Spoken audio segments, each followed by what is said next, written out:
మీ పేరమ్మా? నా పేరు హైమావతి. ఎక్కడి నుంచి వచ్చారమ్మా? మంచిర్యాల. మంచిర్యాల. మీరు ఎన్ని సంవత్సరాల నుంచి వస్తారు ఈ ఆశ్రమానికి? ఆశ్రమంలో లేను, వరంగల్కి వచ్చినప్పుడు క్రియాయోగంతో స్వామితో పరిచయం అయింది మా అక్క ద్వారా. ఇక్కడికి ఇది ఫస్ట్ టైం రావడం. ఫస్ట్ టైం కదా మీకు ఆశ్రమానికి వచ్చినాక ఏమేమి అనుభవాలు కలిగినాయి? ఆశ్రమంలో చాలా సౌకర్యంగా ఉంది, సాధన చేసుకోవడం చాలా బాగుంది. అక్కడ నాకు అంతకుముందు పెద్దగా ఆసక్తి లేకుండే, ఆశ్రమానికి వచ్చిన తర్వాత చాలా ఆసక్తి పెరిగింది. చేయగలుగుతున్నాను కూడా కొద్ది గొప్ప. మిగతా వాళ్ళు చేసినట్టు చాలా గంటలు కాదు కానీ గంటన్నర వరకు అయితే ఖచ్చితంగా చేయగలుగుతాను.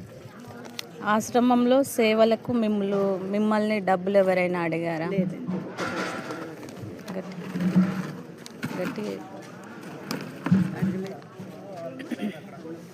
దేనికి అడగలేదా? దేనికి ఏ సేవకైనా డబ్బులు అడిగారా?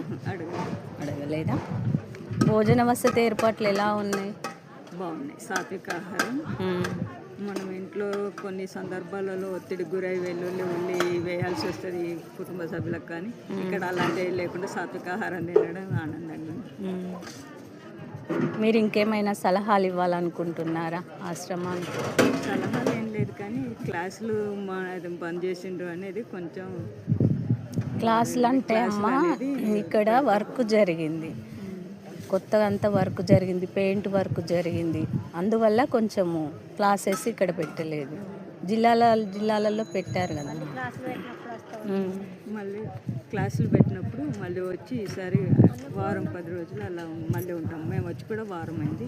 మళ్ళీ వచ్చినప్పుడు కూడా ఒక వారం రోజులు ఉంటే మాకు సాధన చాలా బాగా జరుగుతుంది.